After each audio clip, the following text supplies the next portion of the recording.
I've been a part of the exciting struggle for labor and civil rights of our day.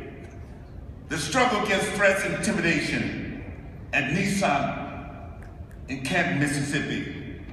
This is a struggle that involves workers, civil rights leaders, and students.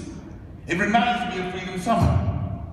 Every year heard about Freedom Summer. Freedom Summer was more than 50 years ago, when young people came down to Mississippi. They had been in the South. They had all been working on the justice around civil rights, but they came down specifically in Mississippi, and they changed the whole temperature of the civil rights movement. That's what young people do. That's what they did in Mississippi. That's what they did in Selma as well in 1965. Workers in Nissan have been organizing a union because they want to have a say in health and safety in their plants, and to put an end to Nissan's abuse of thousands of temporary workers. Nissan is leading the way in creating a temporary economy, a temp economy, by employing long-term agency temp workers for low wages, few benefits, and no security. These workers sometimes spend years as temps doing the same job that Nissan workers, regular workers are doing, but only earning half the wages. As Nissan workers have been organized in the union, Nissan has responded in the same old ways that they've responded, that has been responded, factories have responded over the history of industrialization. What do? Use threats and intimidation. That's what they've done. Threaten plant closure if workers organize, targeting union members, blaming the UAW for the collapse of the auto industry, telling workers that they can't be pro-Nissan and pro-union. They can't be pro-Nissan and pro-union. Those are the lies that they're perpetrating. What's hypocritical is that Nissan recognizes unions around the world.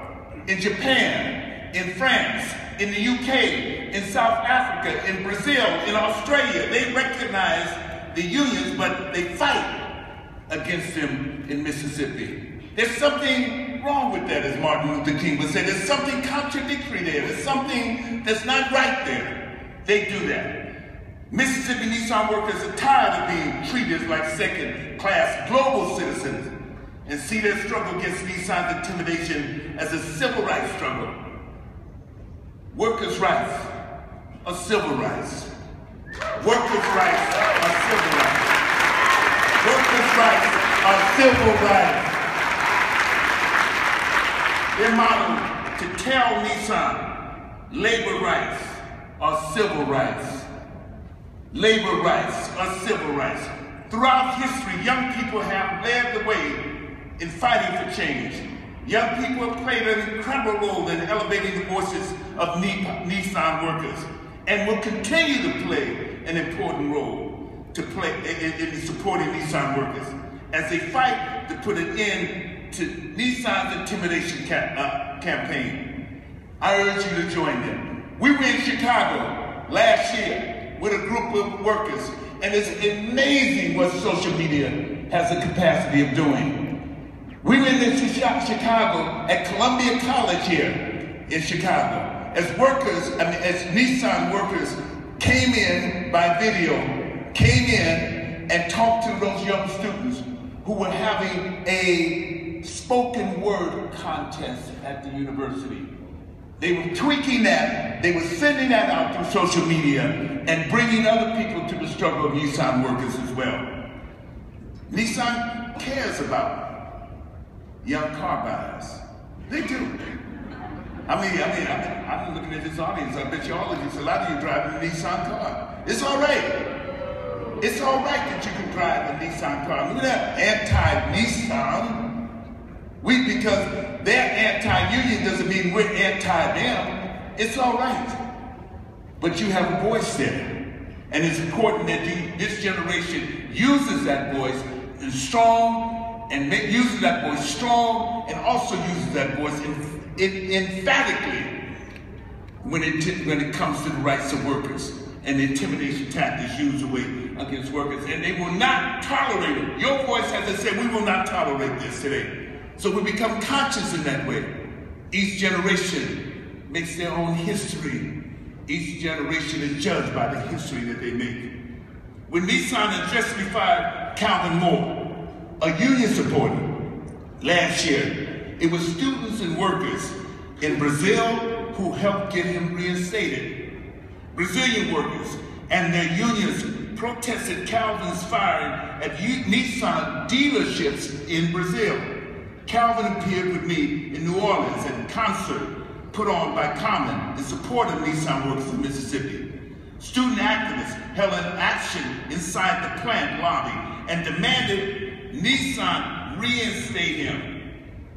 When the company refused to meet them, they stayed in the lobby and sang freedom songs from the 60s. They used the past to elevate the struggle for today. The next day, Nissan contacted Calvin and reinstated him with full back pay. That's the part.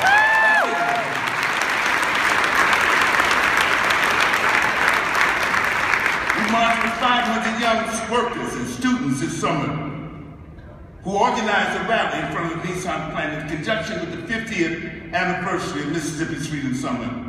We were joined by veterans of the Civil Rights Movement and marched to the plant gates to tell Nissan to stop attacking workers' rights.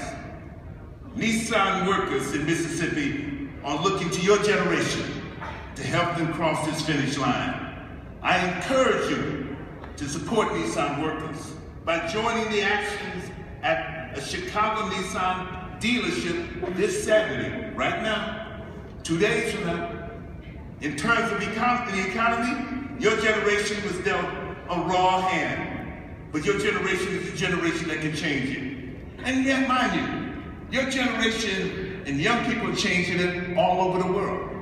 Look what's happening in Latin America. Look what's happening in Greece right now. Those are young economists, some of them academics, who are now in charge of the Greek political situation in there.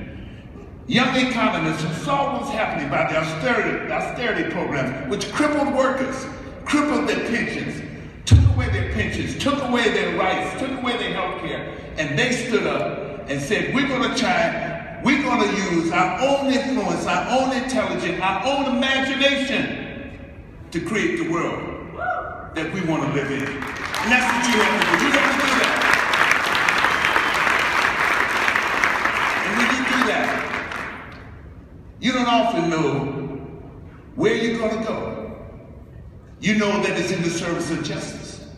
Because it's in the service of justice, you're going to find the right tools, you're going to find the right strategies, and you're going to develop the goals that are necessary to change this world. To change it not only for workers, to change it for families, to change it not only for families, but to change it for the planet itself.